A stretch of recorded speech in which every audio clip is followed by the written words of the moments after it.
You've heard the advice 1,000 times, splashed across social media in bold, confident letters. To protect your peace, you must cut toxic people out of your life.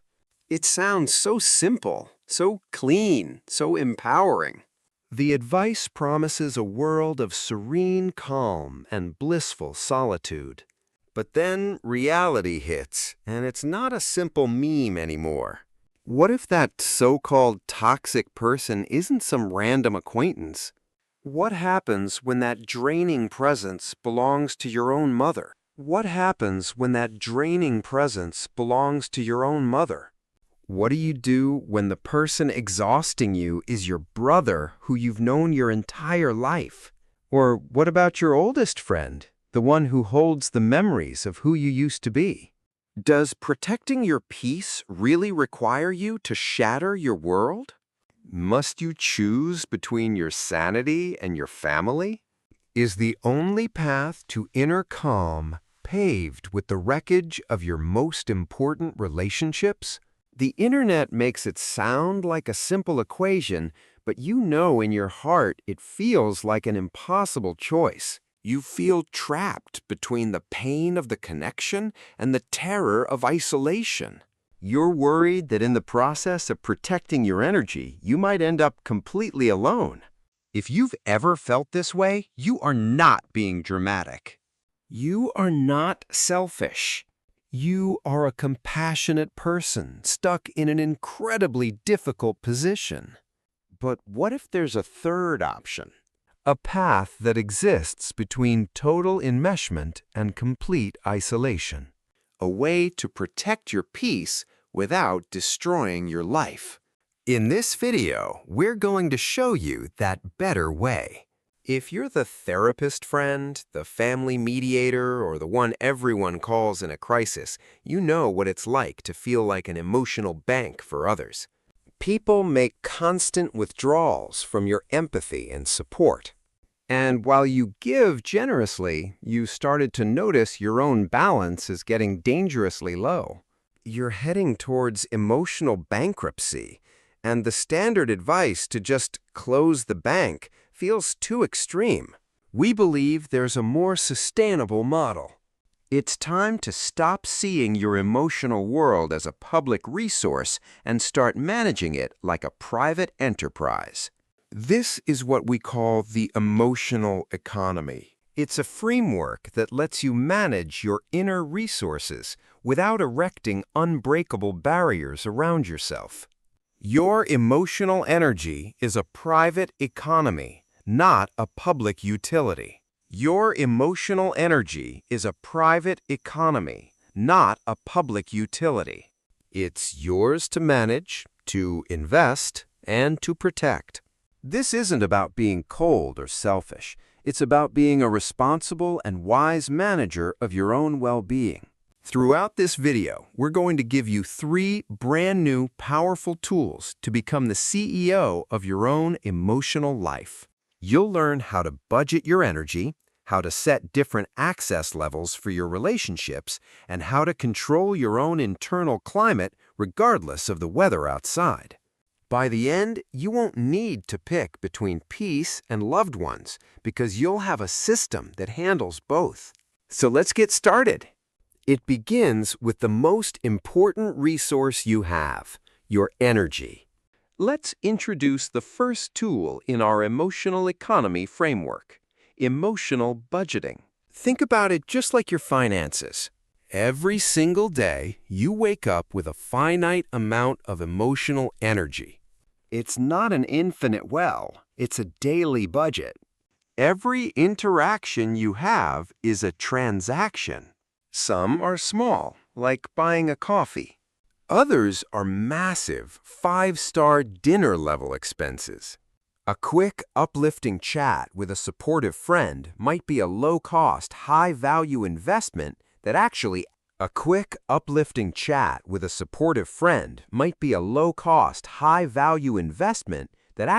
adds to your energy.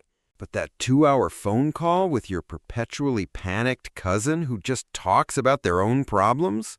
That is a major expense. It drains your account significantly, leaving you with less energy for yourself, your goals, and your other relationships. The problem is, many of us don't track our emotional spending at all. We let these expensive interactions happen without planning, and then wonder why we feel so emotionally bankrupt by the end of the week. This is where the power of the budget comes in. You start to consciously identify which people and which situations are expensive. This isn't about labeling them as bad. It's a simple, non-judgmental accounting process. As we've said before, some people aren't toxic, they're just expensive. When you know a high-cost interaction is coming up, like a family holiday or a difficult work meeting, you can budget for it. You can plan for low-cost recovery activities afterwards, like reading a book, going for a walk, or just having a quiet evening. You can also start to limit your exposure to unnecessarily high-cost interactions. Emotional budgeting isn't about restriction, it's about awareness. It's the first step toward regaining control and making sure you have enough energy for the activities and people that truly enrich your life. You stop being a victim of your schedule and start being a manager of your energy. Have you ever felt emotionally bankrupt after a family holiday? That feeling of needing 3 days to recover from a 2-day event? You know exactly what I'm talking about. That's what happens when your emotional budget goes into overdraft. But by simply naming it and tracking it, you're already taking the first step towards a more solvent emotional life. Now that you have your budget in order, let's talk about who gets access to your emotional world. And now that you have your budget in order, let's talk about who gets access to your emotional world and how much access they get. This is our second tool, relationship access levels. In the digital world, it's completely normal that not everyone has the same permissions. You have administrators, moderators, subscribers, and the general public. Why should your personal life, which is infinitely more valuable, be any different? Not everyone in your life deserves admin access to your deepest thoughts, fears, and dreams. That level is reserved for a tiny, trusted inner circle. These are the people who have proven they can handle your vulnerability with care. They are your co-administrators in the project of your life.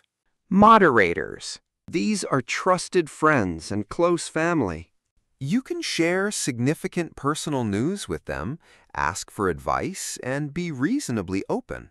They have a high level of trust, but they don't have the keys to the entire kingdom. They don't need to know every single doubt or insecurity you have in real time. Then there are subscribers. These are friendly acquaintances, colleagues, or extended family members.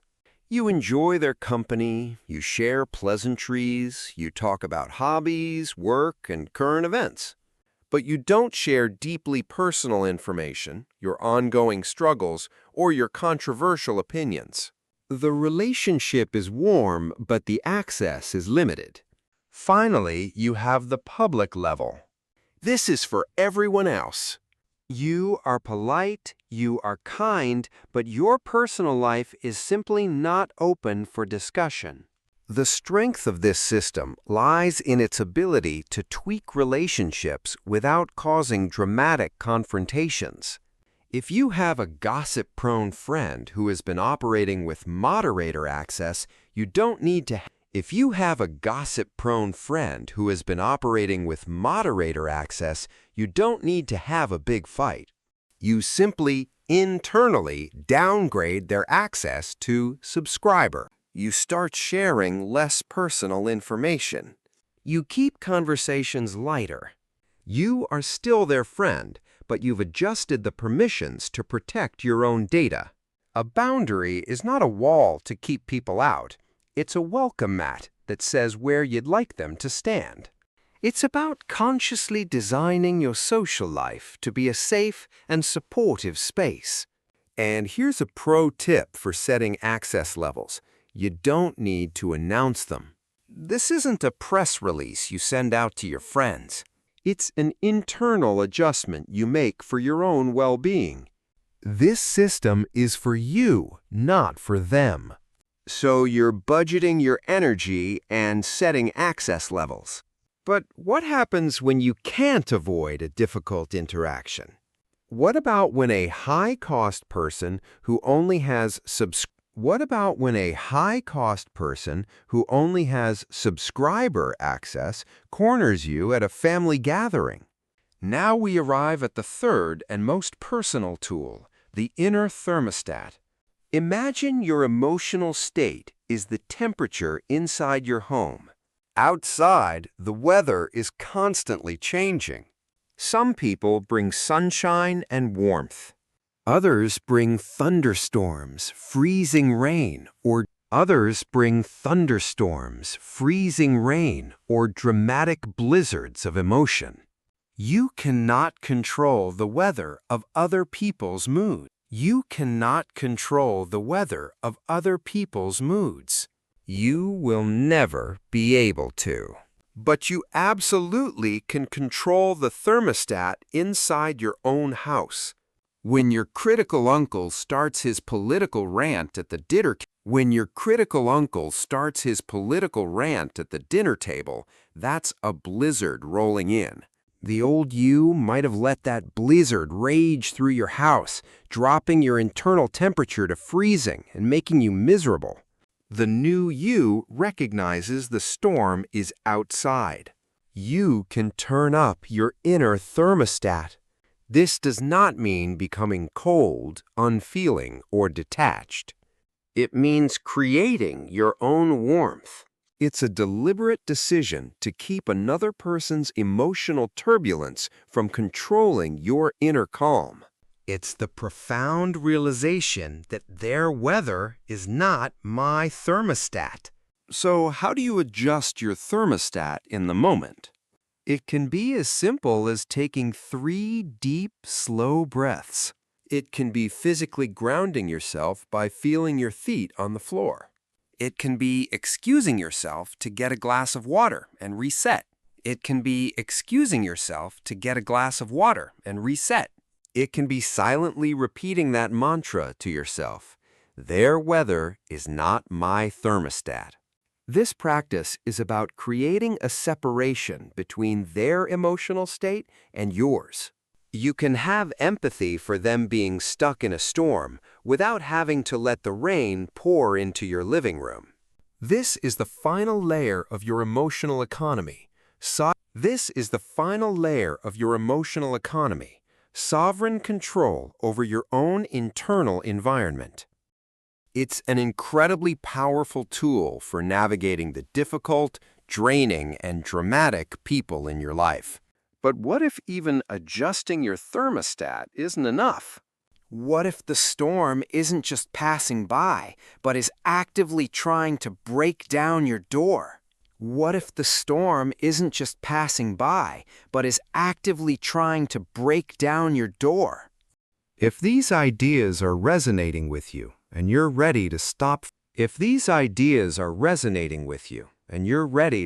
feeling so drained, consider subscribing. You'll become part of a community of mindful individuals like yourself who are learning to steer their emotional lives with greater insight and poise. We're all in this together, learning to become better managers of our own peace. Okay, now we need to have a serious talk. Everything we've discussed so far, the budgeting, the access levels, the thermostat, this is a tool. Everything we've discussed so far, the budgeting, the access levels, the thermostat, this is a toolkit for dealing with difficult people. It's for the draining relatives, the dramatic friends. The needy colleagues. This advice is not for dealing with abusive or dangerous people. There is a critical difference, and it is a line you must and it is a line you must learn to see clearly for your own safety. Difficult people drain your energy. Abusive people attack your sense of self. Difficult people are self-absorbed. Abusive people are controlling. A difficult person might forget to consider your feelings. An abusive person intentionally uses your feelings against you. Let's be even more specific. Here are 3 red flags that indicate you are past the point of nuance and management. A complete lack of accountability. A difficult person might argue, but eventually they might concede a point or feel. A difficult person might argue, but eventually they might concede a point or feel bad. An abusive person will twist reality to make everything your fault. This is gaslighting. Intentional cruelty. A difficult person might be thoughtless and cause hurt by accident. An abusive person enjoys putting you down, mocking your vulnerabilities or making you feel small. The hurt is the point. Control and isolation. A difficult person might demand a lot of your time. An abusive person will actively try to cut you off from your friends, family, and support systems. They want to be the only voice you hear. If you recognize these patterns, the strategies we've discussed are not the right tools. Trying to set a new access level with an abuser is like trying to put a welcome mat in front of a house fire. The goal is no longer management. The goal is safety, and often safety requires distance. This is where the original advice, the one we started with, becomes essential. As we must state clearly, nuance is for difficult people. No contact is for dangerous people. Your safety is non-negotiable. If this part of the video describes your situation, seek support from professionals or organizations that specialize in domestic abuse and coercive control. Knowing that red line is crucial. But for everyone else in your life, the difficult, the draining, the simply expensive people, here's how you put this all into practice. Okay, so you understand the concepts. Now let's turn this into a 3-step action plan you can use today. Step 1 is budget. Before you agree to that plan, before you answer that call, take 1 second to ask, do I have the emotional budget for this right now? Assess your current energy levels honestly. Step 2 is set access. Based on the person and the situation, decide what level of information you are willing to share. Ask yourself, is this an admin-level conversation or a subscriber-level one? Make a conscious choice about your vulnerability. Step 3 is calibrate. During the interaction, monitor your internal state. If you feel yourself getting pulled into their storm, remember to adjust your inner thermostat. Their weather is not my thermostat. Budget, set access, calibrate. That is your new routine. Now, we need to address the biggest obstacle to all of this: guilt. The moment you start setting these boundaries, your mind, trained by years of people-pleasing, will scream, "You're being selfish. You're a bad person." Let's be clear. Feeling guilty does not mean you did something wrong. It often just means you're a caring person navigating a new and difficult situation.